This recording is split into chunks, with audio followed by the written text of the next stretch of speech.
വിജയ് മല്യ, ഇന്ത്യയിലെ ഏറ്റവും പ്രസിദ്ധനും പിന്നീട് കുപ്രസിദ്ധനുമായി മാറിയ ബിസിനസ് ടൈക്കൂൺ. ഇന്ത്യയിലെ 17 ബാങ്കുകളിൽ നിന്ന് ആയിരക്കണക്കിന് കോടി രൂപയുടെ വായ്പയെടുത്ത് ലണ്ടനിലേക്ക് ഒളിച്ചോടിയ വ്യവസായി, എന്നും വാർത്തകളിൽ ഇടം പിടിച്ച കോടീശ്വരൻ. ബിസിനസ് സാമ്രാജ്യം തകർന്നടിഞ്ഞ് ഇന്ത്യ വിടേണ്ടി വന്നു മല്യയ്ക്ക്. വിജയ് മല്യ നീണ്ട 9 വർഷത്തിന് ശേഷം മൗനം വെടിഞ്ഞു. ഒരു യൂട്യൂബ് ചാനലിൽ നൽകിയ 4 മണിക്കൂർ നീണ്ട അഭിമുഖത്തിലാണ് മല്യ തൻ്റെ ഭാഗം വിശദീകരിക്കുന്നത്. യൂട്യൂബർ രാജ് ഷമാനിക്കൊപ്പമുള്ള പോഡ്കാസ്റ്റിലാണ് മല്യയുടെ പ്രതികരണം. പിടികിട്ടാപ്പുള്ളിയെന്ന് വിളിച്ചോളൂ, എന്നാൽ കള്ളനെന്ന് വിളിക്കരുതെന്ന് അഭിമുഖത്തിൽ മല്യ പറയുന്നു.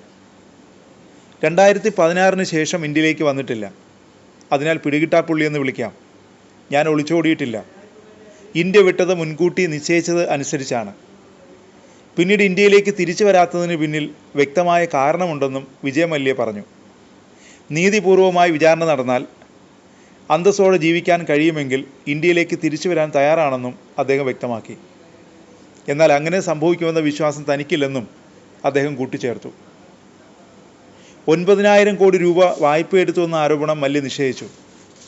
ട്രിബ്യൂണലിൻ്റെ റിക്കവറി സർട്ടിഫിക്കറ്റിലുള്ളത് 6,000 കോടി രൂപയാണെന്ന് പറഞ്ഞ വിജയ് മല്യ 14,000 കോടി രൂപ ബാങ്കുകൾ കണ്ടുകെട്ടിയിട്ടുണ്ടെന്നും വ്യക്തമാക്കി. എന്നാൽ ബാങ്കുകൾ ഇത് സംബന്ധിച്ച് ഒരു സ്റ്റേറ്റ്മെൻറ്റും സമർപ്പിച്ചിട്ടില്ലെന്നും മല്യ പറഞ്ഞു. ഇത് വളരെ വിചിത്രമായ കാര്യമാണെന്നും താൻ ആക്രമിക്കപ്പെടുകയാണെന്നും മറ്റുള്ളവരെ പോലെ താനും ആശയക്കുഴപ്പത്തിലാണെന്നും മല്യ പറഞ്ഞു. എന്നാൽ കിങ്ഫിഷർ എയർലൈൻസിൻ്റെ തകർച്ചയിൽ എല്ലാവരോടും മാപ്പ് ചോദിക്കുന്നതായും വിജയ് മല്യ പറഞ്ഞു. BJP സർക്കാരിൽ ധനമന്ത്രിയായിരുന്ന അരുൺ ജെയ്റ്റ്ലിയുടെ അറിവോടെയാണ് താൻ രാജ്യം വിട്ടതെന്നും ഇപ്പോൾ ലണ്ടനിൽ കഴിയുന്ന വിജയ് മല്യ വെളിപ്പെടുത്തി.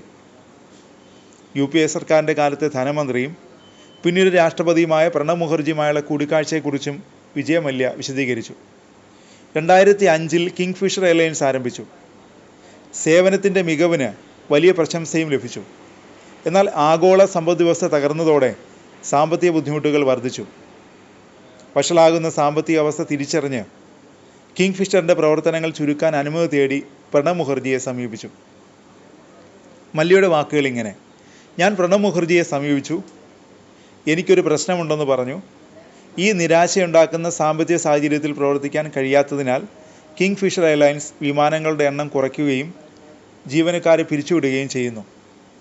വിജയ് മല്യ തുടരുന്നു.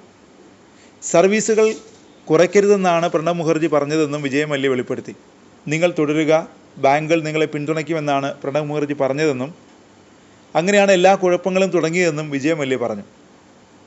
ഈ ഉറപ്പുകൾ ഉണ്ടായിരുന്നിട്ടും വർദ്ധിച്ചു വരുന്ന സാമ്പത്തിക പ്രശ്നങ്ങൾക്കിടയിൽ കിങ്ഫിഷർ എയർലൈൻസ് ഒടുവിൽ എല്ലാ വിമാനങ്ങളും നിർത്താൻ നിർബന്ധിതരായെന്നും വിജയ് മല്യ കൂട്ടിച്ചേർത്തു.